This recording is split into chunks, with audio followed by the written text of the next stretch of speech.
Mais uma aula de Direito Administrativo. Nós temos alguns assuntos para tratar nessa aula. Vamos começar por vacância. Na aula passada a gente falou tudo sobre provimento, nomeação, aproveitamento, repromoção, reintegração, recondução, readaptação e reversão. Hoje vamos começar pela vacância.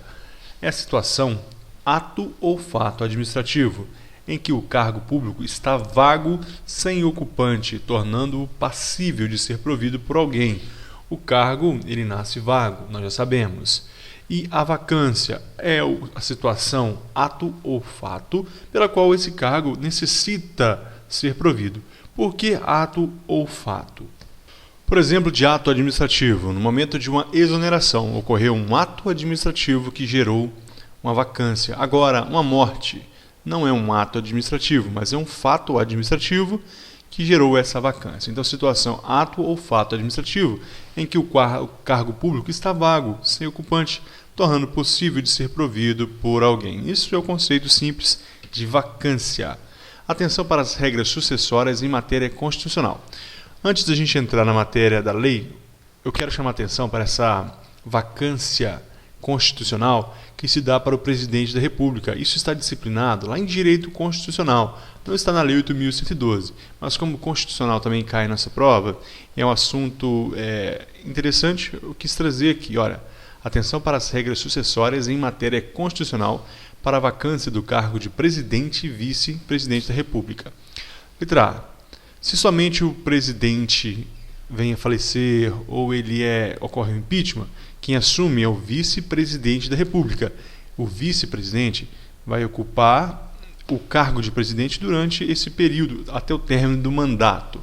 Se isso ocorresse hoje, Michel Temer assumiria até o final. Agora, se vago os dois, o presidente e vice, na ordem assume primeiro o presidente da Câmara. Se o presidente da Câmara não puder assumir, assume o presidente do Senado. O presidente do Senado tem impossibilidade de assumir a presidência, assume o presidente do STF. Então, nessa ordem, Câmara, que são representantes do povo, Senado, representantes dos estados e presidente do STF, nessa sequência. Só que, neste caso aqui, não é definitivo. Aí nós vamos para a letra C. Se for por menos de 2 anos de mandato, convoca-se eleição diretas em 90 dias. Então vai convocar em 48 horas, vai abrir o processo ali para, até no prazo de 90 dias, convocar uma nova eleição. O povo vai para a rua e escolher o novo presidente. Se tornar vago, se houver vacância de presidente e vice nos 2 primeiros anos. Agora, se após 2 anos, será eleição indireta após 30 dias. Então, nos últimos 2 anos, se ficar vago o cargo de presidente e também do vice, vai reunir o Congresso Nacional e vai escolher o presidente da República para cumprir esse mandato. Então, essa é a regra constitucional para a vacância de cargo de presidente da República. Isso está lá no artigo 80 da Constituição Federal. Sugiro você dar uma lida depois para fixar em sua memória. Vamos lá. Vacância no cargo público decorrerá de exoneração, demissão, promoção, readaptação, aposentadoria, posse, quando for inacumulável, e falecimento. Nós já sabemos que exoneração é ato discricionário do chefe do executivo, não é demissão. Então, este chefe do executivo vai conceder a exoneração a pedido do servidor, quando ele for assumir outro cargo, quando desistir do serviço, ou quando, por exemplo, ele não cumpriu o estágio probatório. Mas isso não é punição, é ato discricionário. Então vamos entender a exoneração na Lei 8.112. Caiu no SESM 2012. Olha, no que se refere a agentes públicos, julgue o item seguinte: a exoneração de servidor público em consequência de inabilitação em estágio probatório não configura punição. Certo ou errado? Nós acabamos de falar, está certo, isso é ato discricionário, não é punição. No caso da demissão, será como forma de punição. Tranquilo? Então vamos dar como que está na lei. O artigo 34 da Lei 8.112/90, ela fala da exoneração. A exoneração de cargo efetivo dar-se-á a pedido do servidor ou de ofício, ou seja, no interesse da administração. Parágrafo único. A exoneração de ofício se dá: 1. Quando não satisfeitas as condições de estágio probatório. foi apurado no seu estágio probatório. A assiduidade, entre outros fatores que nós já vimos. Por exemplo, disciplina, produtividade, capacidade de iniciativa, tudo isso será avaliado no estágio probatório. Você não preencheu esses requisitos. Contraditório e ampla defesa. Exoneração. Então, essa é a primeira hipótese. A segunda, quando tendo tomado posse, o servidor não entrar em exercício no prazo estabelecido. Você tinha 15 dias para entrar em exercício. Não entrou, não justificou. Contraditório, ampla defesa e exoneração. Artigo 35. A exoneração de cargo em comissão e a dispensa de função de confiança se dá sem motivação. Olha, sem motivação, porque é livre nomeação e livre exoneração. Uma medida discricionária. Ela vai se dar, olha, a juízo da autoridade competente e pode ser a próprio pedido do servidor. A autoridade vai se dar ou também você pode pedir. Então estamos falando de exoneração e não podemos confundir com demissão. Só não vamos confundir a exoneração do artigo 34 com a do 35. A do 34 é para cargo efetivo, 35 cargo em comissão e função de confiança, que é livre nomeação e exoneração, é uma medida discricionária. Já a exoneração em cargo efetivo, não. Ela é para quando não tiver satisfeito o estágio probatório, assiduidade, etc., ou não tomou posse, não entrou em exercício após o prazo e não foi justificado. Então, são situações diferentes.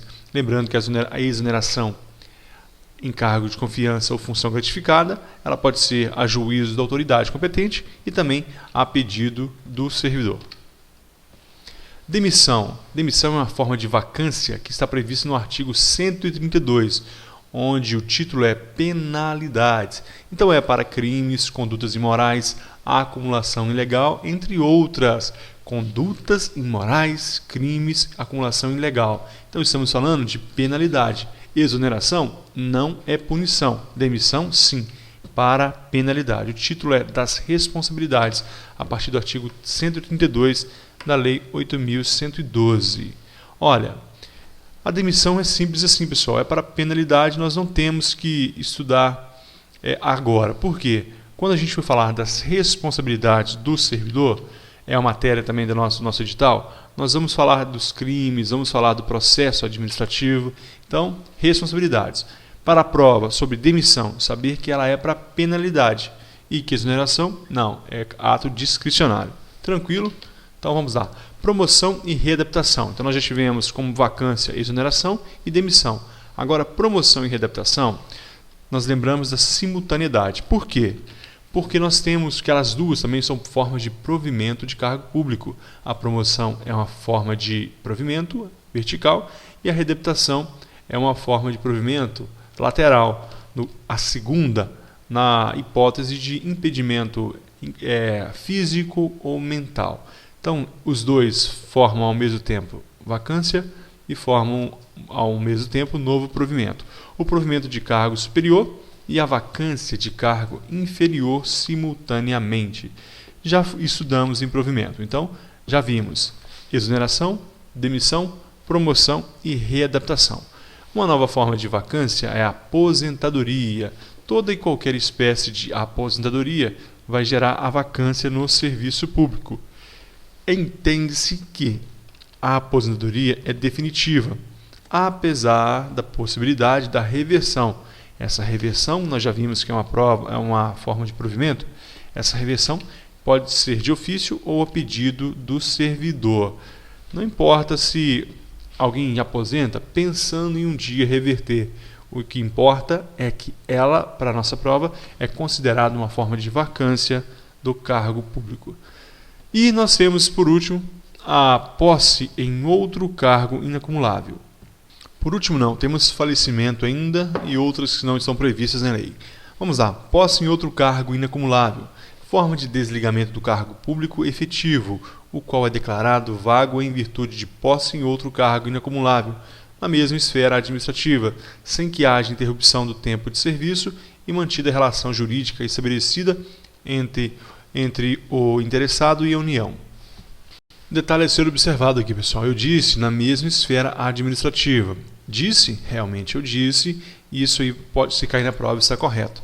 Só que nós temos que entender que o STJ, no ano passado, aceitou a vacância e recondução em regimes jurídicos diferentes.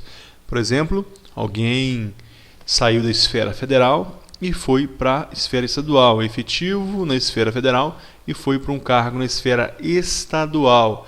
Neste caso, o STJ tem aceitado e aceitou os direitos já adquiridos, por exemplo, tempo de serviço, estabilidade. Então, observe, olha, isso é novidade. O STJ aceitou ano passado. Mas, para a prova e na letra da lei, nós vamos entender que é para a mesma esfera administrativa. Eu estou num serviço público, agente penitenciário, vou passar para outro serviço público, policial civil, mesma esfera administrativa. Eu tiro o pé de um e ponho o pé no outro. Então, aqueles direitos que eu tinha, se eu tivesse, por exemplo, direito a férias-prêmio, eu poderei usufruí-la no novo cargo, entendeu? Então, isso é a posse em outro cargo inacumulável. Veja o terceiro ponto aqui. O servidor poderá usufruir as férias já adquiridas e perceber gratificação natalina do novo cargo, desde que não haja interrupção do serviço. O que os advogados eles recomendam? Que você vá, assine ali primeiro a posse do novo cargo e venha e peça a exoneração no mesmo dia, ou faça no mesmo dia, vice-versa, mas que seja assim, tire um pé do serviço e coloque no outro, para que não haja interrupção, para que não dê problema. Dessa forma, posse em outro cargo inacumulável também será uma forma de vacância em cargo público. A última forma citada na lei é o falecimento. Não suscita maiores dúvidas quando se tratar de causa de vacância do cargo público, observando que quando ocorre com o servidor já aposentado, não há se falar em vacância, uma vez que essa já ocorrerá quando da concessão da aposentadoria. Isso é lógico. O servidor ele aposentou, ocorreu a vacância, veio falecer depois. A vacância não existe mais, porque ela aconteceu na época da aposentadoria. Já caiu questão em prova assim, mas é muito tranquila e não há maiores dúvidas. Aqui é um fato administrativo, é um fato que pode gerar modificações no direito administrativo, por isso um fato administrativo se for do servidor. Para a nossa prova é saber que é causa de vacância no serviço público. Então, nós temos que saber aqui, vamos repetir, as formas que estão no artigo 33 da Lei 8.112. Exoneração, já vimos, demissão é penalidade, promoção e readaptação, bilateralidade, nós temos que são formas de provimento e ao mesmo tempo vacância. A aposentadoria, qualquer uma delas, vai gerar um ato administrativo ali que vai gerar direitos, vai gerar ali uma modificação e a vacância no serviço público. A posse inacumulável, recomenda-se tirar o pé de um serviço e colocar no outro imediatamente, não interromper, não tirar férias nesse intervalo aqui, para que não haja perda de direitos. E o falecimento também do servidor público gera a vacância. Quando é aposentado, não vai gerar vacância no serviço público. Tranquilo? Essas são as que estão citadas na lei. Agora, existe a chamada, alguns doutrinadores falam de casos que foram omitidos na lei. Por exemplo, vacância por condenação criminal por crime comum. Alguém foi um servidor público, cometeu um crime, veio a ser preso e foi condenado. Eu entendo que isso aí é uma causa lá da demissão. Haverá demissão porque ele foi condenado por crime comum, mas alguns doutrinadores falam que é uma nova forma de vacância. E a segunda, vacância por anulação do ato de posse, por irregularidades insanáveis. Eu tomei posse em cargo público, ali fiquei 3 anos, depois descobre que eu fraudei o diploma de curso superior que era exigido no edital. Neste caso, haverá vacância porque a anulação do ato de posse. Houve uma irregularidade insanável. Eu entendo também que eu cometi um crime, eu cometi um crime de falsidade. Neste caso, também demissão. Mas alguns autores afirmam que são novas formas de vacância. Tranquilo? Sem maiores problemas. Então vamos agora falar da remoção. Na realidade, nós vamos falar da remoção, redistribuição e substituição. Remoção, redistribuição e substituição. Pessoal, isso não são formas de provimento. Cuidado na hora da prova, eles colocam a remoção ali e dizem e você tenta confundir o candidato dizendo que aquilo é uma forma de provimento de cargo público. Não. A remoção é deslocamento e não provimento. Estamos falando aqui de deslocamento do serviço. Então vamos lá. A remoção, primeiramente. Remoção, vamos destacar aqui no título.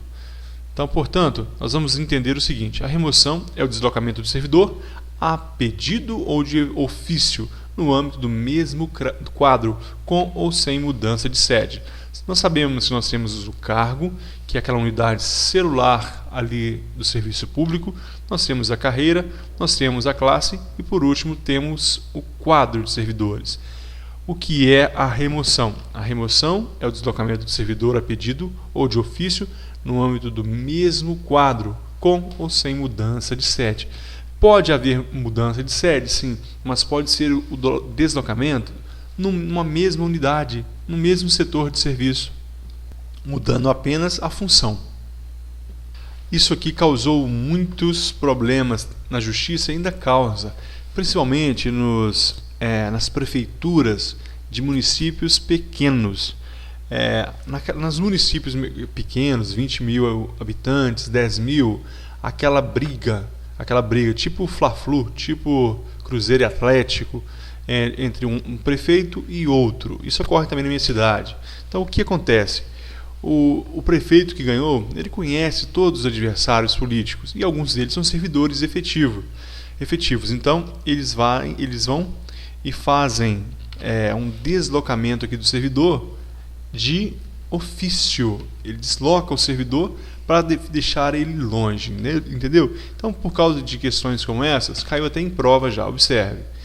Considere que um servidor público tenha sido removido de ofício pela administração pública com fundamento na alegação de excesso de servidores no setor em que atuava. Nessa situação, provando o servidor que, em realidade, faltava funcionários no setor que trabalhava, o ato de remoção deverá ser considerado inválido, certo ou errado? Está correta. Caiu em 2013, olha, CESP recente. Então, o que nós vimos aqui? Imagine que o prefeito ele quer remover seu desafeto, seu opositor político, é um servidor que trabalha ali dentro do gabinete. Ele vai e remove, dizendo que está lotado de funcionários naquele setor e na realidade está faltando. Ele conseguindo provar, aquele ato de remoção será considerado inválido.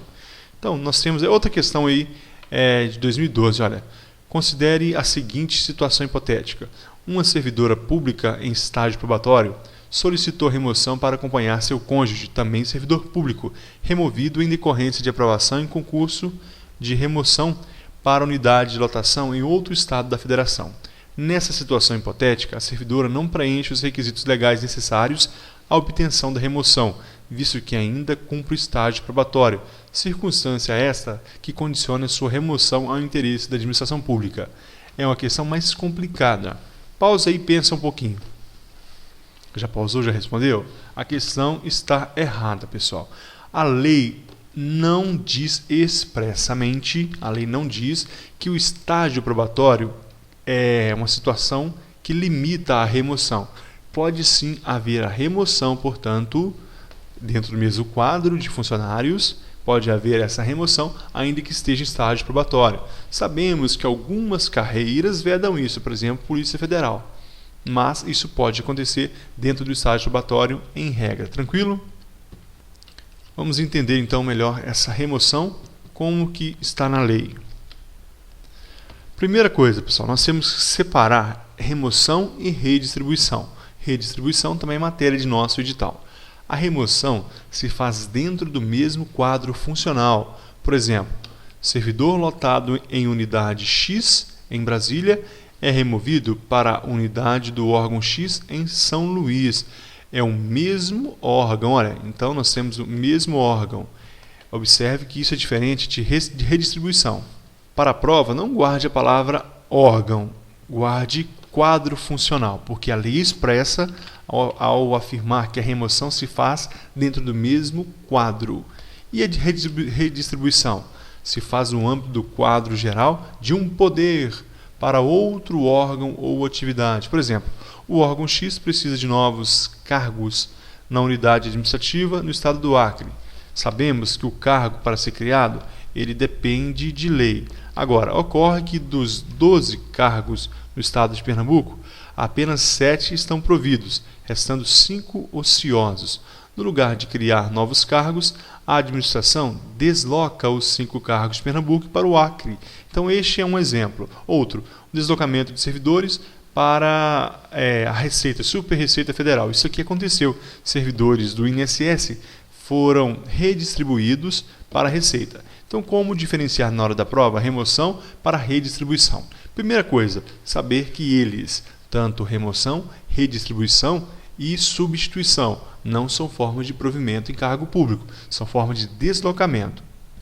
A remoção se faz dentro do mesmo quadro de funcionários, mesmo quadro funcional. Um exemplo é um órgão, alguém do INSS, um técnico do INSS se encontra lá em São Paulo, ele é removido para Minas Gerais, também técnico do INSS. Então, isso é remoção. Agora, a redistribuição.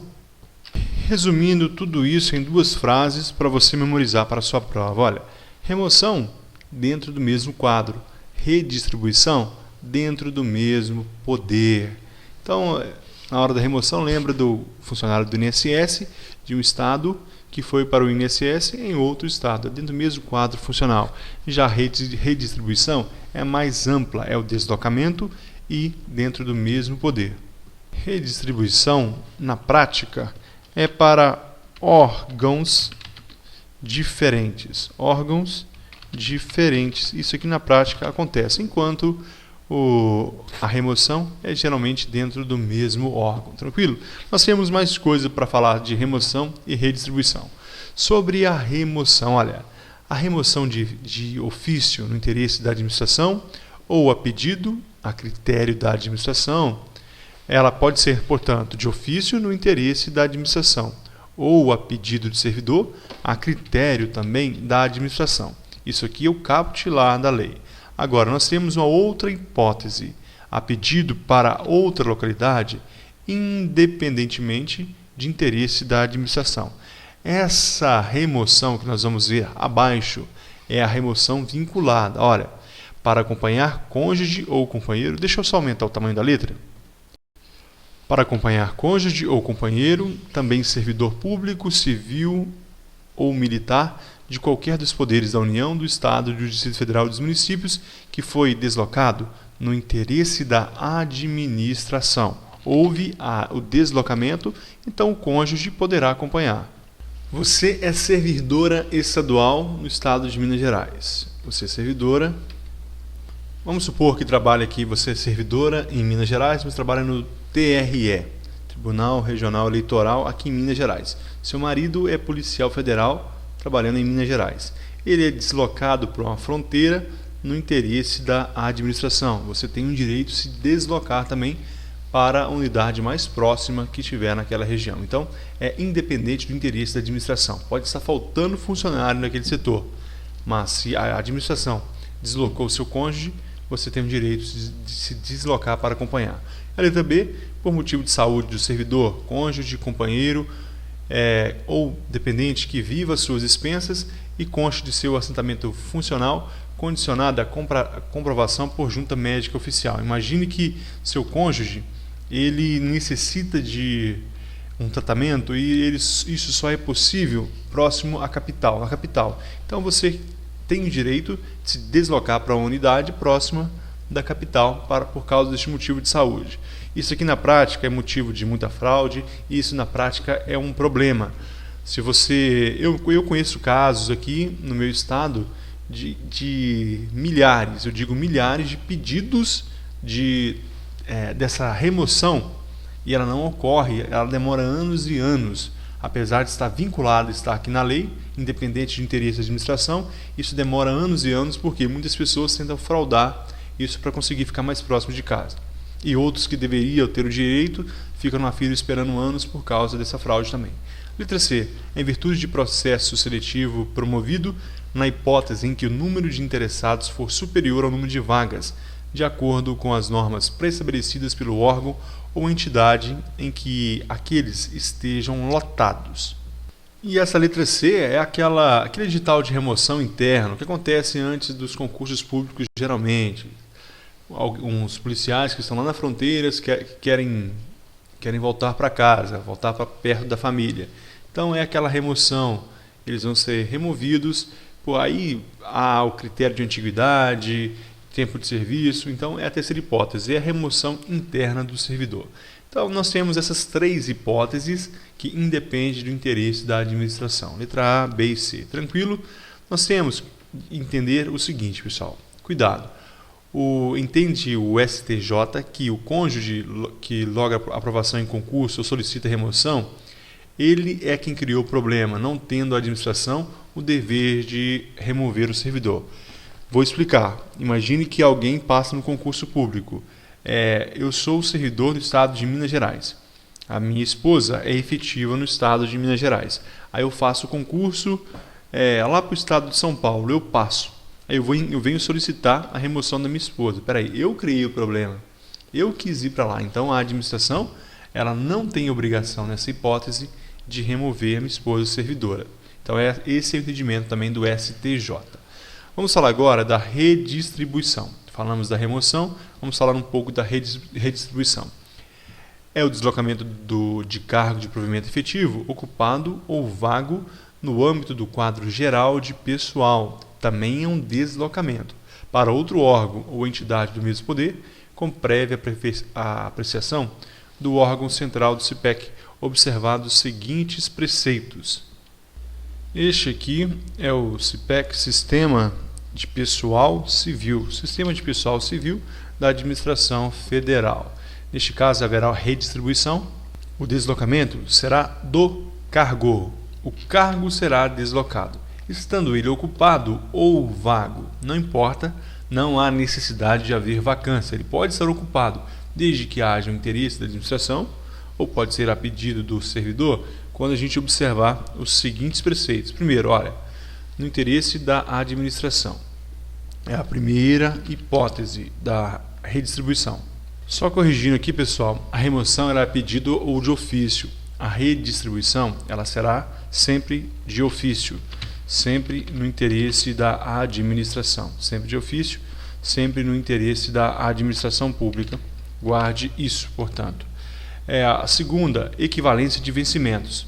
O cargo será removido, será deslocado. Você era de um órgão, você vai para outro órgão da mesma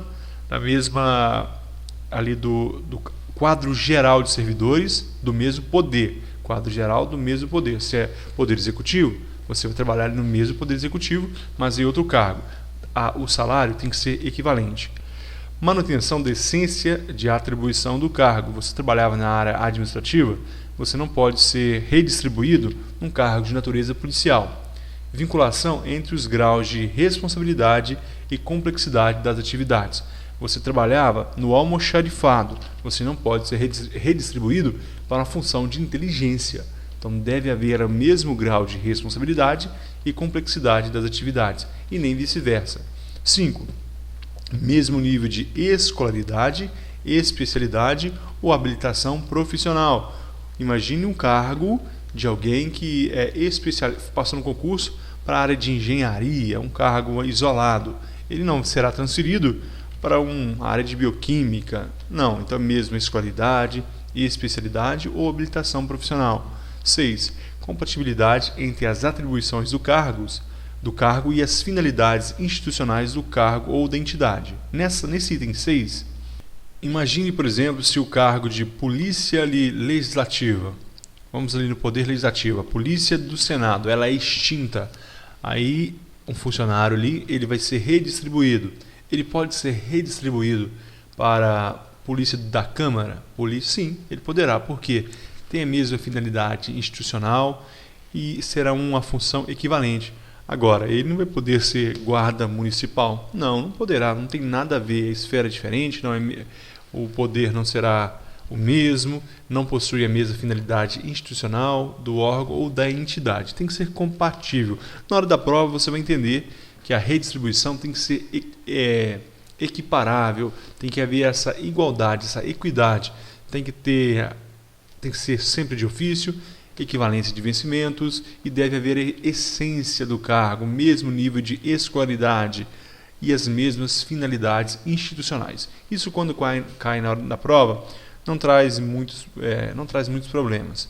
Agora, substituição, nós temos que prestar atenção.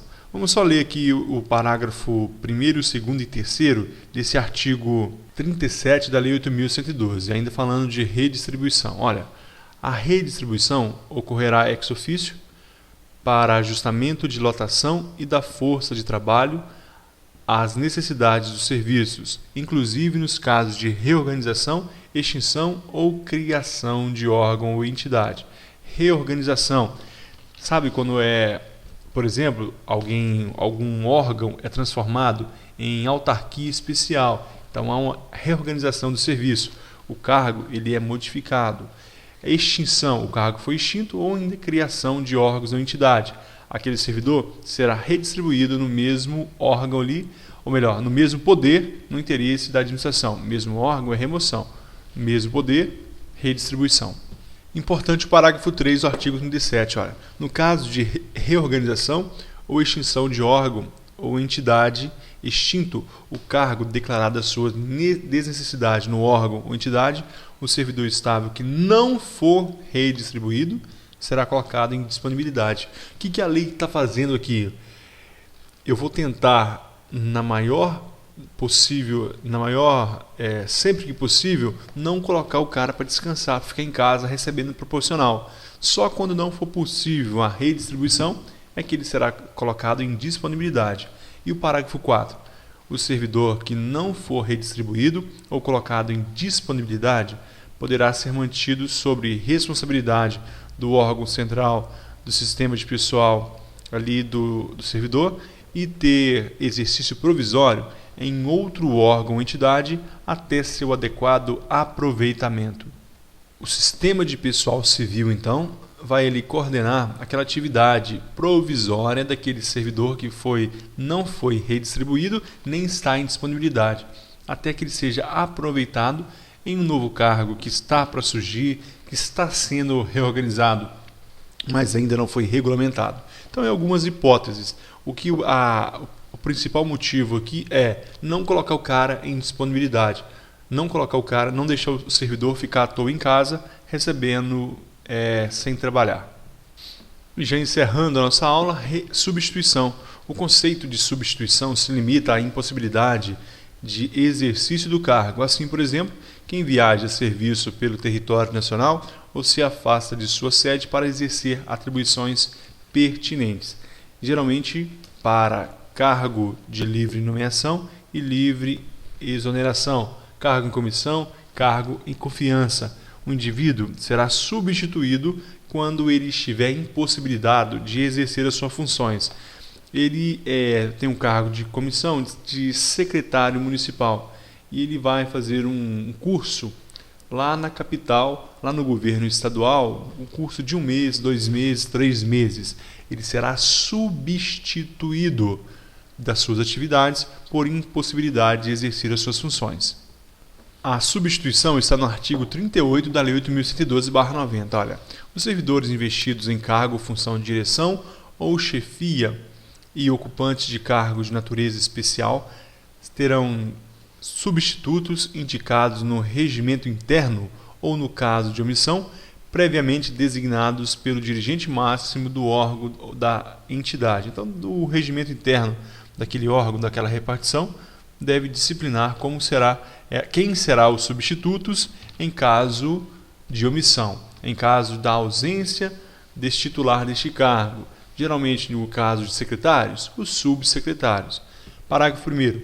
O substituto assumirá automaticamente e cumulativamente, sem prejuízo do cargo que ocupa, o exercício do cargo ou função de direção, chefia de natureza especial, nos afastamentos, impedimentos legais ou regulamentares do titular e na vacância do cargo, hipótese em que deverá optar pela remuneração de um deles durante o respectivo período. Em caso de vacância do cargo, impedimentos legais, afastamentos, nessas hipóteses ele deverá optar. Por quê? Porque nós estudamos a acumulação. Não pode haver, isso não é uma previsão legal de acumulação de vencimentos. Ele vai optar, ele está sendo substituído, ele está sendo substituto, ele vai optar pela remuneração. Se ele recebia mais o cargo que ele tinha, ele vai ficar com aquela remuneração. Se esse cargo que ele está assumindo é um provimento maior, é um salário maior, ele vai optar por este cargo, tranquilo? E o parágrafo 2º. O substituto fará jus à fará jus à retribuição pelo exercício do cargo ou função de direção ou chefia ou de cargo de natureza especial, nos casos dos afastamentos ou impedimentos legais do titular superiores a 30 dias consecutivos, paga na proporção dos dias de efetiva substituição que excederem o referido período. Nesse caso aqui, o substituto, nessa hipótese do parágrafo 2º, ele deixa de acumular função. No parágrafo 1º, ele assume cumulativamente, ele é automático. O regulamento, aquele regulamento que eu falei daquela instituição, ele deveria dizer quem será o seu substituto. Havendo esse impedimento do titular do cargo, é automático, ele assume automaticamente e começa ali a assumir as duas funções cumulativamente. A partir do ultrapassado 30 dias, ele vai exercer somente a remuneração, ele vai exercer somente o cargo que ele se substituiu. Ele não vai exercer ali a função que ele tinha anteriormente. Não será mais cumulativo. Ele vai exercer somente a função que ele assumiu e vai receber por ela proporcionalmente os dias trabalhados, a partir ali do 30º dia. No que for superior a 30 dias, ele vai receber ali somente por essa atribuição, por este cargo. E, consequentemente, vai exercer somente aquele cargo ali que está sendo pago por ele.